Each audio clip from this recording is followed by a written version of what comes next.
안녕하세요. 이동률 목사와 함께하는 매일 성경 큐티 시간입니다. 오늘은 요한계시록 2장 1절부터 7절까지의 말씀을 같이 나누겠습니다. 여러분, 신앙생활을 처음 시작했던 그 순간을 한번 떠올려 보시기 바랍니다. 예수님을 처음 만나고 내 삶이 완전히 바뀌던 그 놀라운 경험을 기억하고 계십니까? 한 번의 예배에도 마음이 뜨거워지고 찬양 한 곡에도 눈물을 흘리며 주님께 헌신을 다짐하던 그때 말입니다.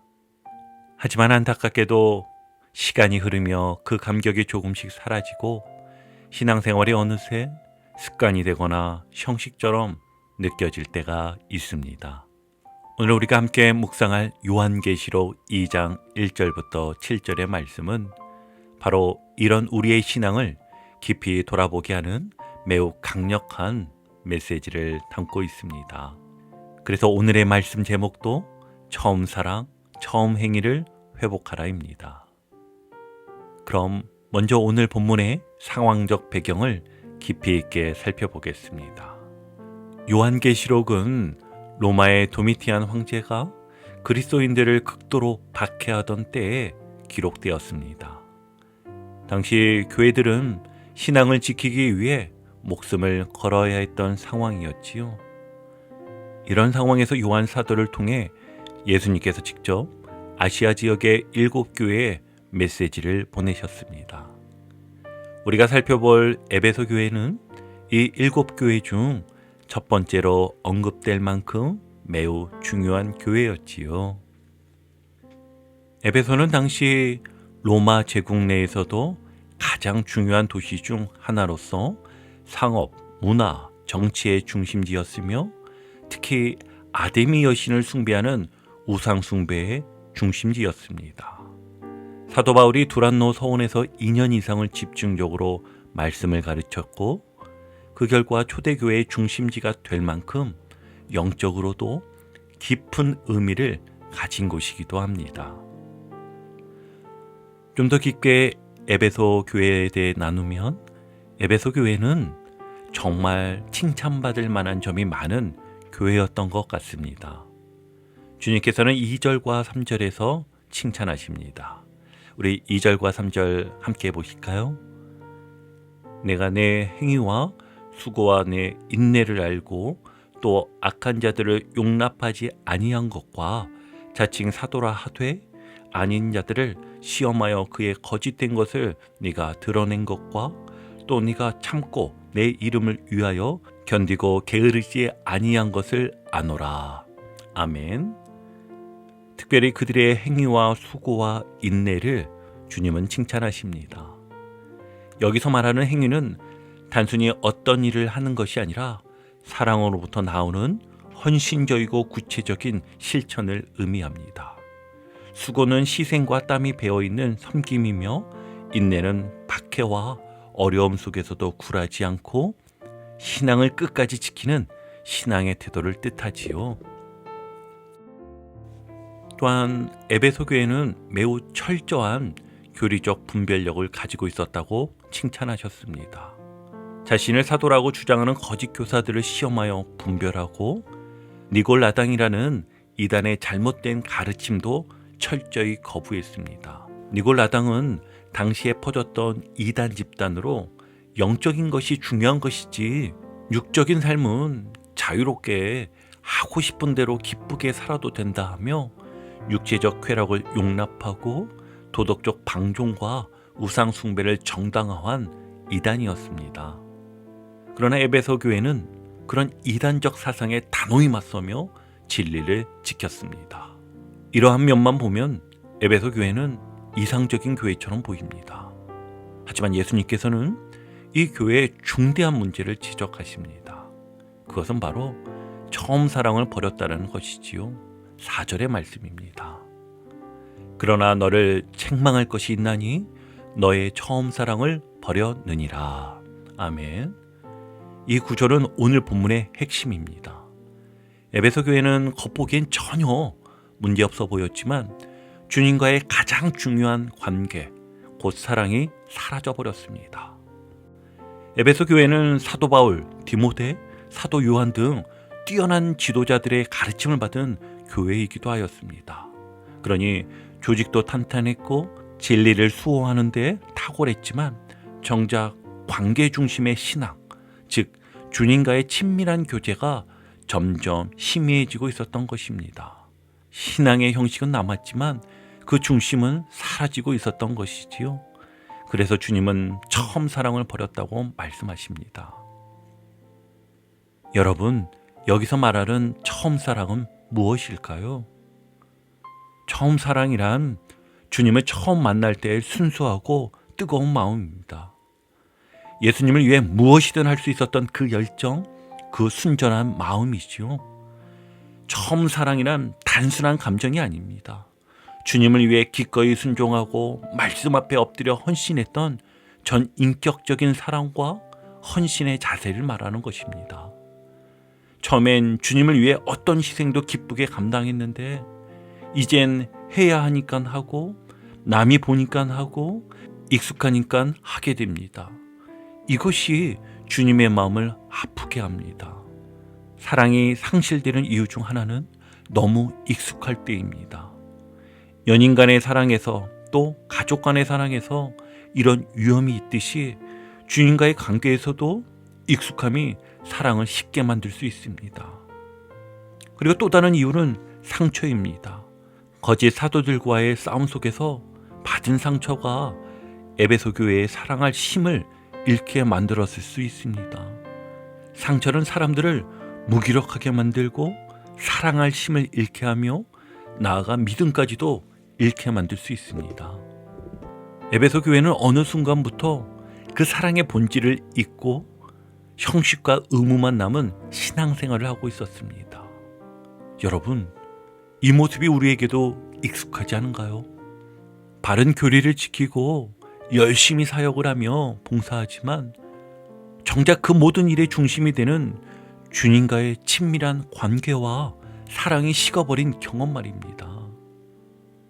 신앙생활에 익숙해지고 습관이 되면서 기도는 의무가 되고 봉사는 피곤한 일이 되어버릴 수도 있습니다. 이번 한 주간 처음 주님을 만났을 때의 은혜를 기억하며 한 가지 실천을 해보세요. 예를 들면 감사의 일을 기억하며 기도드리시거나 찬양을 드리며 처음 믿던 때를 되새겨보는 것입니다. 주님, 제가 다시 사랑하겠습니다. 이 한마디로 시작해 보시길 바랍니다. 계속해서 본문을 보면 예수님은 이런 교회를 향해 매우 엄중한 경고를 하십니다. 5절을 보면 그러므로 어디서 떨어진 것을 생각하고 회개하여 처음 행위를 가지라.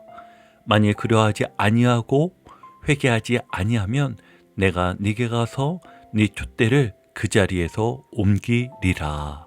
아멘. 만일 회개하지 않으면 어떻게 된다고요? 내가 네게 가서 내 촛대를 그 자리에서 옮기리라 말씀하십니다.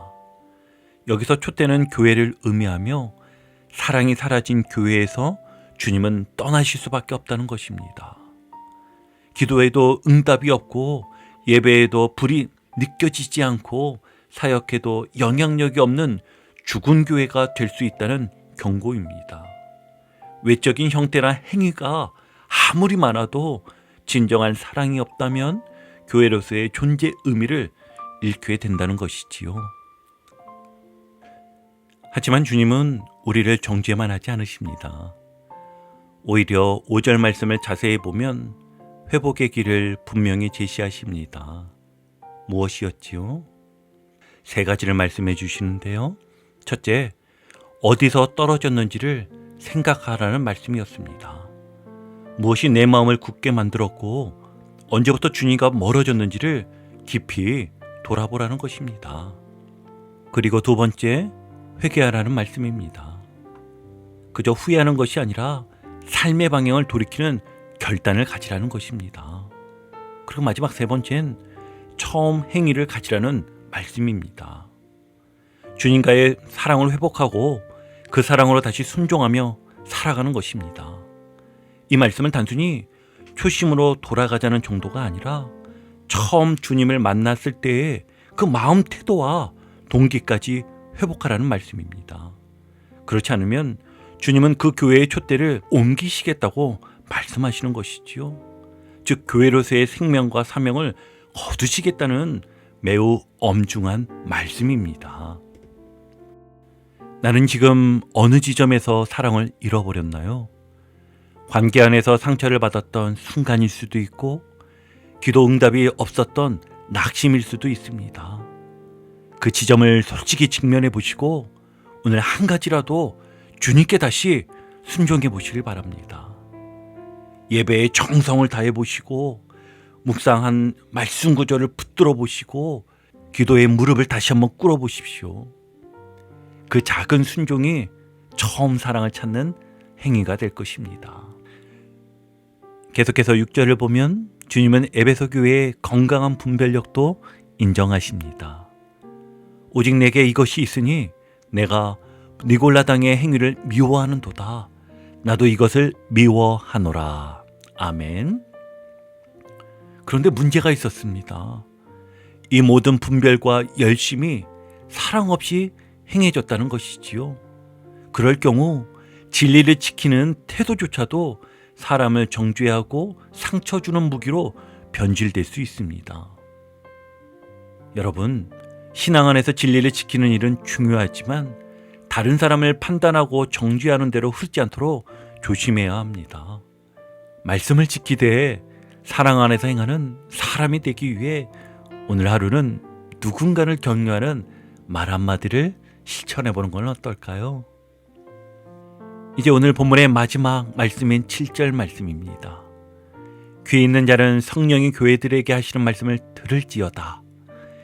이기는 그에게는 내가 하나님의 낙원에 있는 생명나무의 열매를 주워 먹게 하리라. 아멘.